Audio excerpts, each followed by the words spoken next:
They tell me that I'm never. Halo semua, salam sejahtera Malaysia.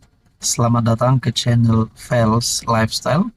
Teman-teman, terima kasih karena terus setia dan bersama di dalam channel ini.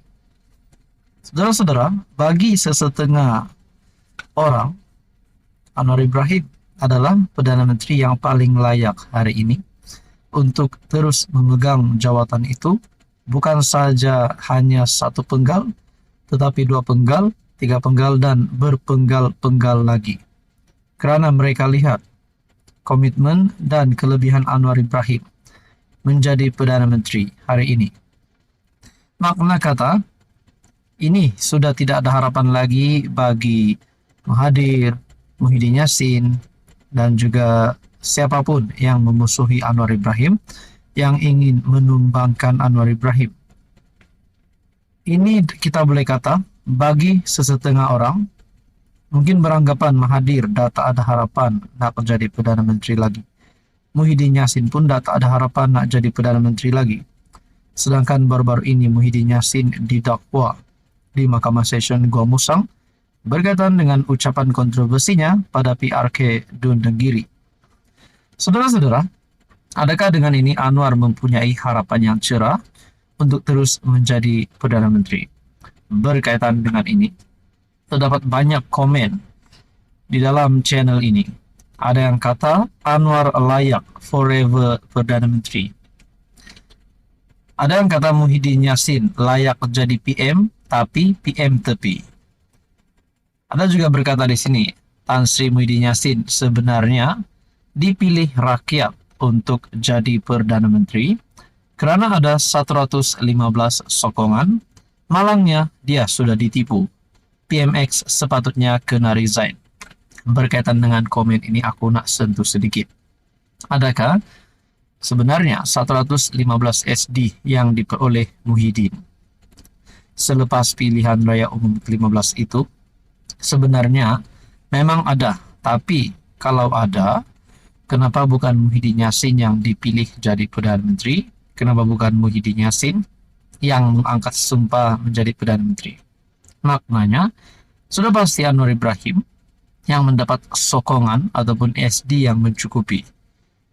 Saudara-saudara, titah yang di Pertuan Agong ke-16 pada ketika itu, selepas parlimen tergantung, di mana tidak ada parti yang mempunyai majoriti yang cukup.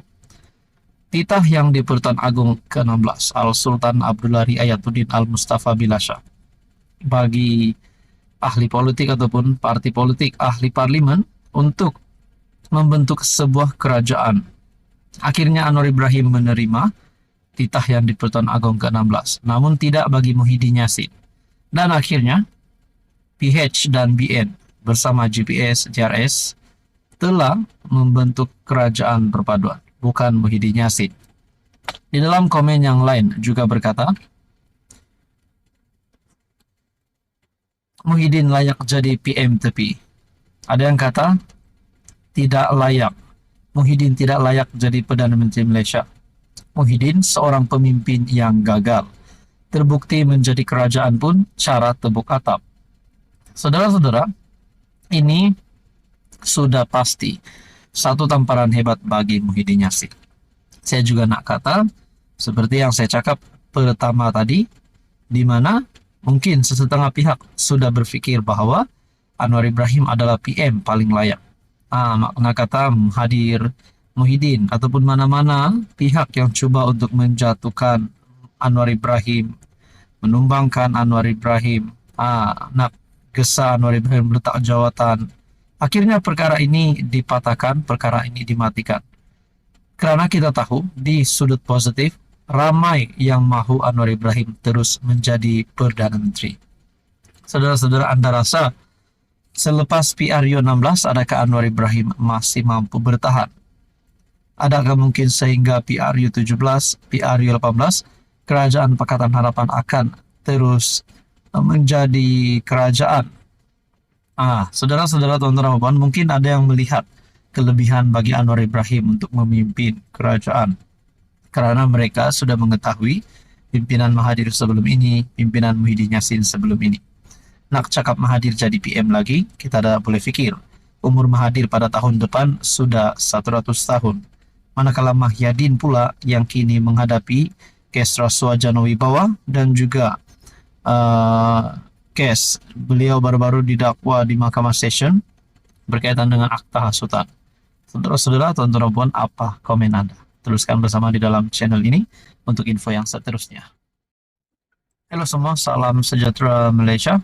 Tuan-tuan dan puan yang amat dihormati semua.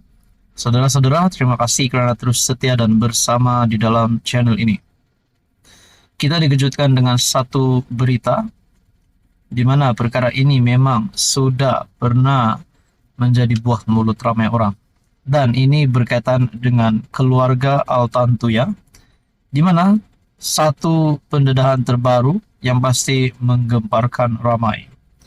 Perkongsian daripada Harapan Daily bertarik 29 Ogos. Keluarga Altantuya file notis kebangkrapan. Ini jumlah Razak Baginda gagal bayar.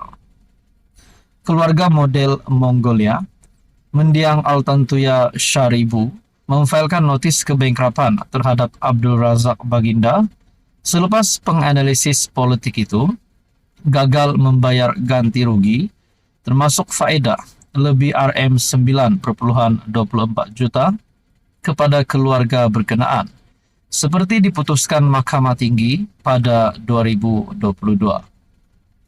Ibu bapa Altantuya, Dr. Sharibu Setev dan Altan Setsek Sanja, serta cucu mereka, Munghun Shagai Bayar Jargal, selaku pemiutang penghakiman, memfailkan notis itu menerusi Tetuan Karpal Singh & Co.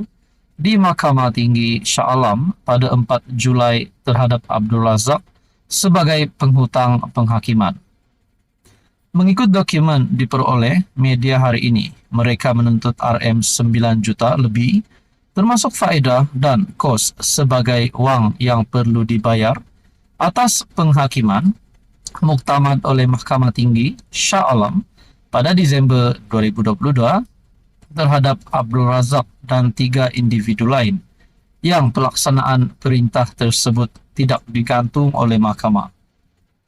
Pada 16 Disember 2022, Hakim Datuk Wazir Alam Maidin Mira, yang kini Hakim Mahkamah Persekutuan, membenarkan saman difailkan keluarga model berkenaan. Bekas anggota polis Azila Hadri dan Shirul Azhar Umar, Abdul Razak dan kerajaan diperintah untuk bersama-sama membayar RM5 juta sebagai ganti rugi am, teruk dan teladan kepada keluarga berkenaan. Hakim berkenaan juga memberikan faedah 5% setahun daripada jumlah penghakiman dari tarik pemfailan tuntutan mahkamah sehingga penyelesaian penuh dan kos guaman RM25.000. Sementara itu, Abdul Razak memfailkan permohonan pada 15 Ogos untuk mengetepikan notis kebangkrapan tersebut. Antara alasannya, beliau telah memfailkan rayuan bagi mencabar jumlah ganti rugi diputuskan Mahkamah Tinggi Shah Alam dalam saman terbabit. Pada Jun 2007, keluarga model itu memfailkan saman RM100 juta terhadap Azila Hadri dan Shirul Azhar, Abdul Razak dan kerajaan. Shirul Azhar kini ditahan di Pusat Tahanan Imigresen Australia, manakala Azilah di penjara Kajang menunggu hukuman mati. Ini pasti satu pendedahan yang mengejutkan.